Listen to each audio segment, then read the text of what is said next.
everyone, Pioneer and Apple here, and today we're taking a look at a recent and quite controversial game, Mixtape, coming from Melbourne studio Beethoven and Dinosaur. This game is essentially a mix between walking sim, visual novel, and minigame collection. So I understand why the game is so divided, as that type of gameplay certainly isn't for everyone. I certainly had some problems with it, but the largely negative reactions were spurred on by IGN giving this game a 10 out of 10. And at being what it is, sure, I can understand that score, but when put up against the other kind of game reviews IGN do, another recent divisive score being Mouse PI for Hire at a 6 out of 10, disliking their scores is commonplace. Mixtape is heavy on cutscenes and has little fail states, the experience trying to tell a stylized coming-of-age story with gameplay mixed in. And I certainly can't fault the game for its creativity, the diverse playstyles, the stylized visuals, and the story, while laden with tropes, overbearing father, coming of age. Look at all the 80s stuff. Did you know it was in the 80s? Look, it's the 80s. Remember the 80s? Apparently people got really pissed at the stylized minigames you play for 2 seconds, where you rewind a cassette, was historically inaccurate. I think at this point people just hate fun. We're going to talk about the good and the bad here, but I do have to say I perfectly understand if this isn't to someone's taste. I know if I'm not in the mood for a visual novel, the dialogue can drive me fucking insane. But there are so many disingenuous reviews that seem to be comparing this game to Dark Souls. I thought that my more positive outlook might be refreshing. A main component of the game is the soundtrack, setting the mood for the accompanying gameplay. And I know that it perfectly captured its niche, considering I hadn't heard 75% of these songs, but I was happy to be introduced to this soundtrack. Some of it, well, showing off the studio's Australian heritage, which I honestly hoped I got to see more of. For an Australian game, this does feel very American. Some standout bangers of the game that caught my attention being Aussie John Paul Young's Yesterday's Hero, and from various artists, Spellbound, That's Good, Love, Candy, and Sensitive to Light. In fact, I think I'd probably recommend you just giving this soundtrack a look. Sure, I wasn't around before the noughties, but I feel like this soundtrack curated a great mix of popular and niche songs, from the more experimental to pop and rock, none too popular, but also not all of it feeling niche enough to make me want the song over. Sure, not all of it will go on my phone, but most of it is pretty solid. So now with the background taken care of, how is the story and gameplay? Well, the game starts with our main character Stacey Rockford, played by Bella DeLong, gushing about her love of music and philosophy of always making the best soundtracks to your moments. One of the core themes of the game, and a pretty fun one, as we are joined by our friends Cassandra, played by Jessica Ma, and Slater, played by Max Corman. And it's pretty clear what the main style of the game is from the get-go. We have that nice, almost painted art style that reminds me of Life is Strange, and the characters themselves given a low frame rate style, of course popularized by the Spider-Verse films. And the gameplay for these sections are pretty good, the surroundings look great, and as if I didn't mention Life is Strange before, I tended to jump over this car, and I got it eventually, but it seems we have time rewind powers just like Max. This of course brings to mind the fact that there don't seem to be any real failures in the game. Your actions mostly only dictated selections, and adding to the quality of the experience, making moves to smoothen the songs, or make the visuals better with our input, and I think that's perfectly fine, even though others seem to despise it. I understand disliking the gameplay or maybe feeling cheated out of your cash, but this vehement anger feels like it's just coming from the most miserable, funless complainers you know. The trio are heading to a local big party as they have all graduated, planning their big final night. Stacey, of course, having her soundtrack ready, wanting to make this night count, as it's the last until she leaves to find better things, and in doing so, missing the trio's planned road trip. I can see people not liking Stacey and her fourth wall breaking. It did come off as a little obnoxious at points, but she is a bit of a music snob, so that kind of fits. I enjoyed her and her music hyperfixation a fair amount, but she and Cassandra aren't untouched by the third act breakup and other tropey writing. We get to take a look around Stacey's house, a lot of the little details feeling like a waste of time, but there are a few prompts with interesting thoughts and details. Our next mini-game is a tough one, well, tough to get through, as it's a dramatization of Stacey's first kiss where you control one tongue paddling another. I really don't care for it or the clear details, but the balls and creativity to put this shit in here, especially so early in the game, is impressive. Next is a minigame I really appreciated, driving around a Silverchair's Freak. And while I like the visuals, it gives you the option to rock out in time with the music, but I had the absolute time of my life spamming the fucking buttons.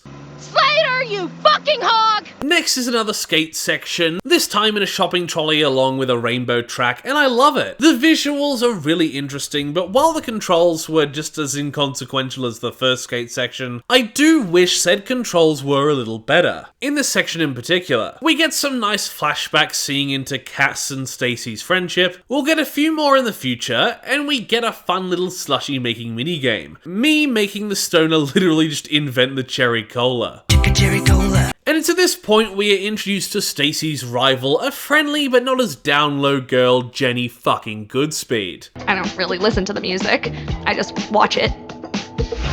I know everything I need to know about you. Cass's other friend who is the source of conflict between her and Stacy. But like, why? Cass lies to Stacy, spurring on another interesting minigame later, telling her she's sick, but then being found out about with Jenny. So why didn't she just say, sorry, I already have plans? This kinda lazy and tropey conflict writing might be the game's weakest attribute. There are some more interesting minigames in a forest walking sim that turns into flying through the fields. Very fun and whimsical, although I did break a little in the middle there. And after another skate section, we get the best segment of the game, skimming stones. I spent way too much time on this minigame, but I love it. The satisfaction of hitting objects and these magical gnomes, very, very fun. But the strangest part is the song playing by Curtis Dunn, kinda reminding me of Lego Harry Potter's idle background music as if it were in space. Yeah, try and figure that one out. Next we go to Cass's house, getting an interesting softball minigame. I really appreciated the detail, like the visuals, and the difference in play control depending on the girl's athletic prowess. One tight and the other floaty. We also get the one overt Australian reference I saw in Stacy's raid shirt. We get another walking sim going through a dinosaur park at night. There are a lot of good little character moments. I love the kaiju minigame even if only in the one room, and the visuals of it being but I did like the final minigame as you walk towards, hey, that star looks kind of odd. Oh, fuck.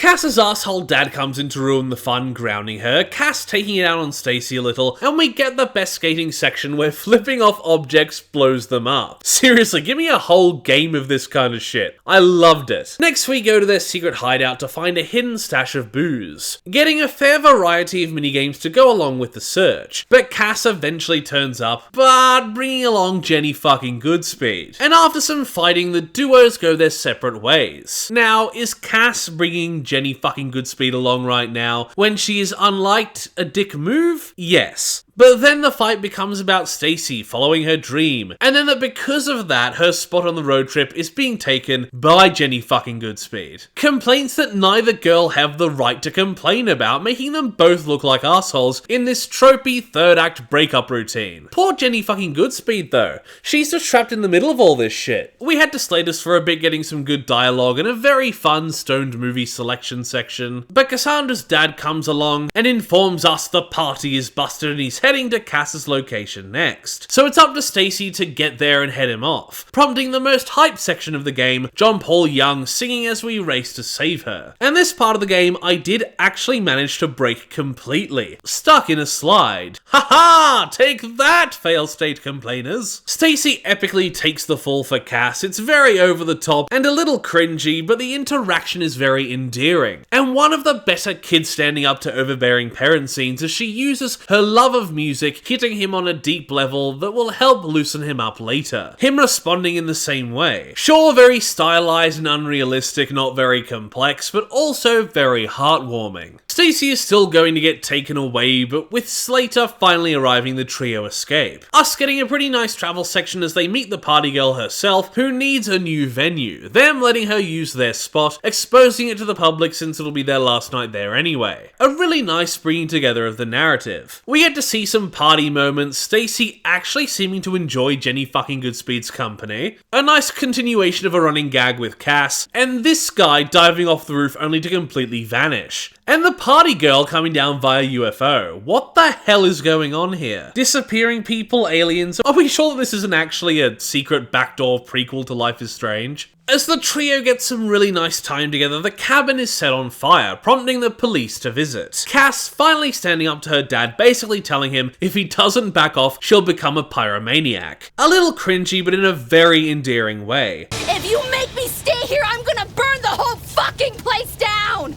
He relents, and after a nice and pretty flying segment, the night looks beautiful in this game. Our characters say their goodbyes, learning to let go, but never forget, just like most coming-of-age stories. And then I spent another 15 to 20 minutes skimming stones. What do you want from me? It was really fun. So that was Mixtape. Essentially a tropey nostalgia-driven movie with some interaction. An overall fun but not amazingly complex experience, with a nice style and a lot of heart, even if the coming-of-age story isn't even close to the original. The price could probably be a little cheaper, and this will certainly not be for everyone, but I had a lot of fun, I enjoyed the soundtrack, and thought the plot had some great moments. Overall, being very serviceable. And I recommend the experience if you can justify the price point. I can honestly see people enjoying this as a 10 out of 10 in isolation, but as a general game experience, I will give Mixtape a reasonable 6 out of 10. Nothing here is amazing, but very solid in what it was going for, and to me at least, mostly enjoyable, with not a lot of replay value, bar the skimming stones. Thank you everybody for watching my review of Mixtape. This is kind of new, I don't think we've actually reviewed a game on the channel before, so tell me if there's anything you think I should check out. Please like the video if you liked it, comment down below if you wish, consider subscribing to the channel if you do, ring the notification bell so you're told every single time that I make an upload. Once again, thank you for watching, and I will see you in the next review. Bye! Toast.